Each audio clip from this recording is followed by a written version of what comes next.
lost it the other day. Well, I did not know that. Yeah, so I need to get a new one of them as well. Ta-da!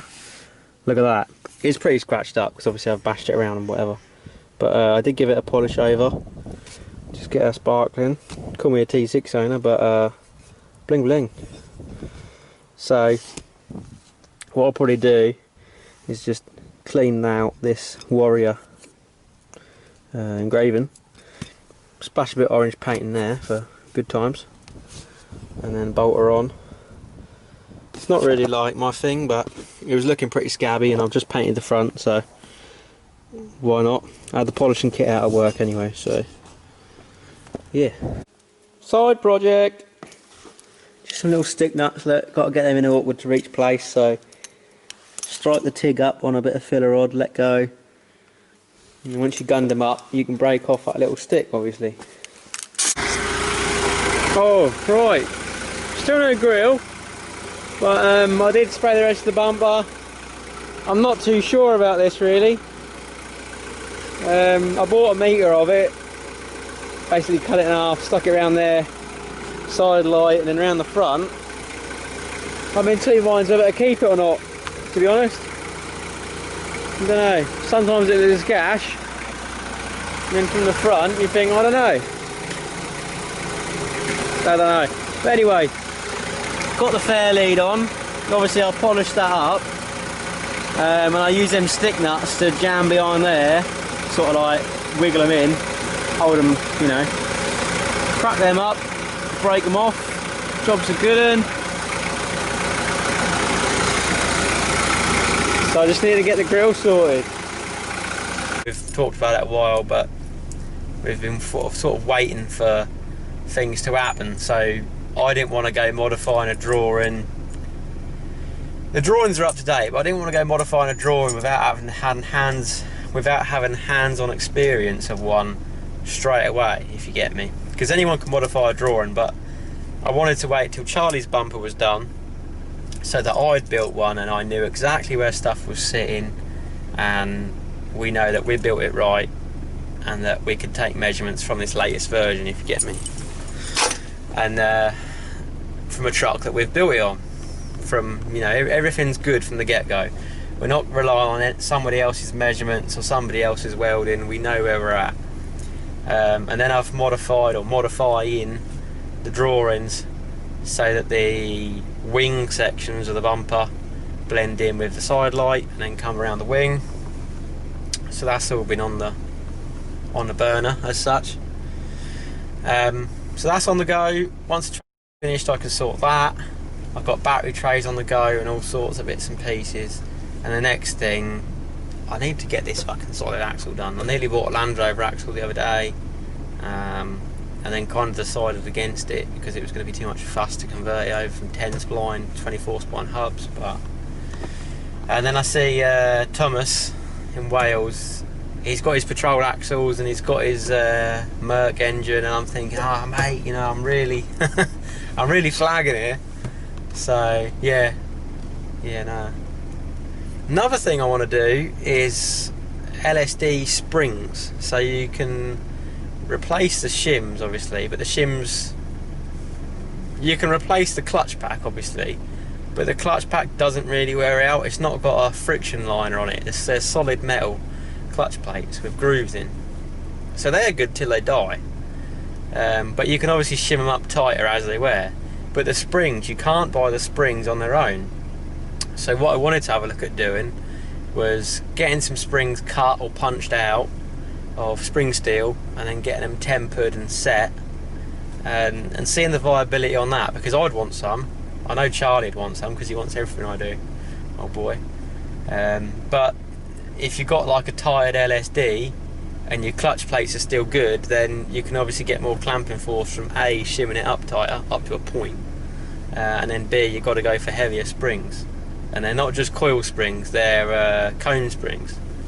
So there's not a lot of availability on them. You can't just buy a cone spring off the shelf, all the right sizes. It's a little bit harder than that. So that was something I looked at doing. Like I say, clutch plates, you don't need to replace them hardly ever, not unless you've really rinsed them. So, yeah. Right, how you doing? Got a primer on that one, first coat of orange on this one, first coat of black on the bumper. Actually, fuck. Remember them, otherwise I'll be driving home without them. They'll be on the floor somewhere along 142. We got a grill now! Chick hip style and all. How do you like that? So yeah, all gravy. When I get home I've got to hose out my radiator because Thetford sand is a killer. It gets everywhere. You go through a wash or something, and as soon as you get home, if you were to pull your rad out and like weigh it before you went, go through Thetford and take it home and hose it, you'd probably get like a good baked bean can of grit out your radiator. It's pretty nasty stuff. So I always hose out my radiator now after I've been going through sandy places because it just gets full of silt. A lot of you guys have been asking about if I'm going to carry on doing these Ranger bits. You know, a couple of people asked me, are you still going to be doing these next year? And to be honest, I have no intention of stopping. As long as the Mark 1s and 2s are driving around, then I have every intention of keeping them going. And even if I do change jobs, which I never will, most of the stuff now I'm pretty much sorted. I can crack away at it on my own, either from home or borrowing Stuart's workshop and getting Stuart to TIG weld things for me because I've not got a TIG welder, and getting bending and stuff subcon because I already get a laser subconned. So we are pretty much self-sufficient-able, if that's a word. So yes, I've been kind of, sounds bad, I've been saving up stuff, if you get me, because I'm not going to be at my work forever. The way things are going lately and just the way the workshop's being run, I won't get into the details of it, but the way the workshop's being run, I ain't going to stick around. It's beyond a joke, so I am looking for another job. And I've been sort of saving up bits and pieces, like when I do a Ranger bit and whatever, I'm like, right, I need this tool, I need to buy one of these for myself. So I've invested a bit of money, a bit more money, in tooling, so that when the time comes, I can do every single bit from home or from another place. And we can obviously be ourselves. We can be James 14 Ranger redevelopments, I don't know. But yeah, that's the long and short of it really. I can't be bothered to stay at Paragon because, well, it's just a kind of stale atmosphere at the moment. Nobody wants to do anything. There's no money being put into any of the machines or the facilities, so it's getting a bit run down. You know, stuff's breaking quite regular. And yeah, it's just getting old really. You know, I've been there 8 years. I've learned quite a lot, if you like, if you were to surf.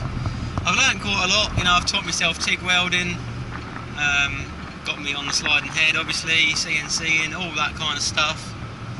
I do a bit of milling as well, a bit of turning on the CNCs. But it's just I've not really progressed any much more in the last couple of years, so time for a change really.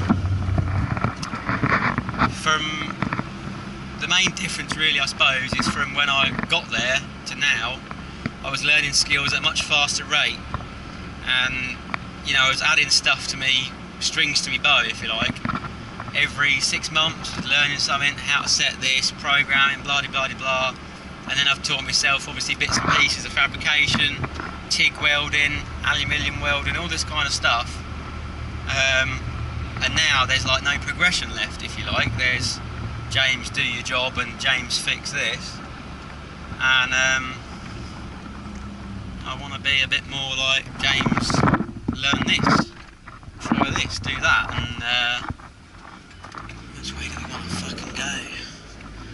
Town centre? No, you want to go A11.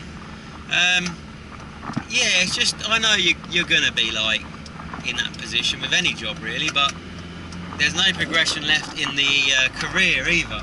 So if you were to be an engineer, that's fine. What do they want you to do?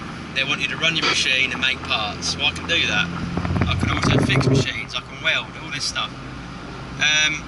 But it don't matter a toss if you can do that, because they're not going to pay you for it. They want someone to run that machine. So I think in order for me to progress any at all, it's going to be a case of going over to something like a maintenance engineer or agricultural contracting or something like that, where it's a bit more varied and you've got to have your wits about you, rather than just running your job, doing what you're told to do.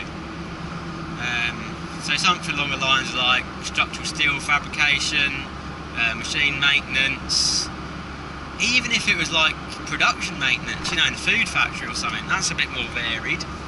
So yeah, I did look at a place that was a manual machining place, so I put my CV in there, and that, to be honest, it looked quite good. Like, it was me all over, but I didn't hear anything back from them, and it's been about a month, so we'll just strike that off, I reckon. Put in for a job at G's on the, you know, the tractor agricultural side of things, and again, nothing back. So we'll just see what comes of it all, really. I mean, it's not the ideal time to be looking for a job, definitely not, but people are still taking workers on, and, you know, industry in particular, that's still cracking away. It's hard because I'm very multi-skilled, if you like. I could do a bit of, you know, carpentry, a bit of this, a bit of that, but employers are not going to give a toss if you're good at 3 or 4 different things when the job position is for one position, you know. It's not really, you know. But anyways, we'll see what happens about that. It's all a bit of a long rant, but it is what it is. It's what's happening at the moment. I keep thinking about starting up on my own, but at the right time, you know, people aren't really spending a lot of money at the moment, and I couldn't think of a worse time to start up a business that relies solely on getting new customers through the door. You know, it's not even an existing business changing names or picking up someone else's legacy. It is literally just whacking up a fabrication shop and being like, well, we'll make parts for your Ranger, and then having to find people that want stuff made. And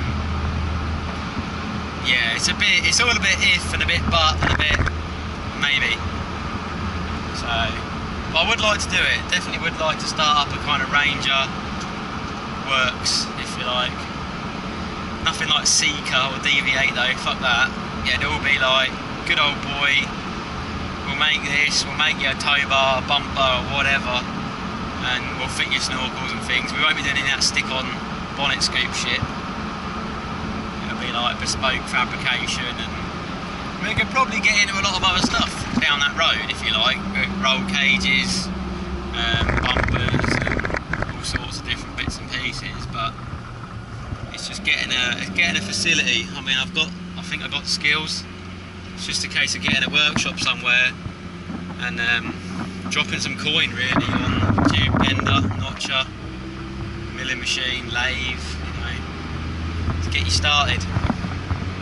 But the possibilities, I mean, even just in the motorsport sector, Charlie's got a stock car, Formula 2 I think it is, and he's saying like the bloke is going to charge him 200 quid for a bumper side, and you're like, fuck me, oh, it's only 40mm box section, so if you get that, miter it up, weld it, you know, I'm not saying it's easy money, but there is customers out there that need replacement parts for the stock car, and the original chassis bloke's charging him whatever. Well, Charlie's got a rocker, for instance, because he's got inboard suspension, different Charlie by the way, and the rockers are like 190 quid each, and I'm just spitballing here, but I should imagine the aluminium's about 15 quid, and the machine time's probably, I don't know, 45 minutes, say, because it's a 3-op.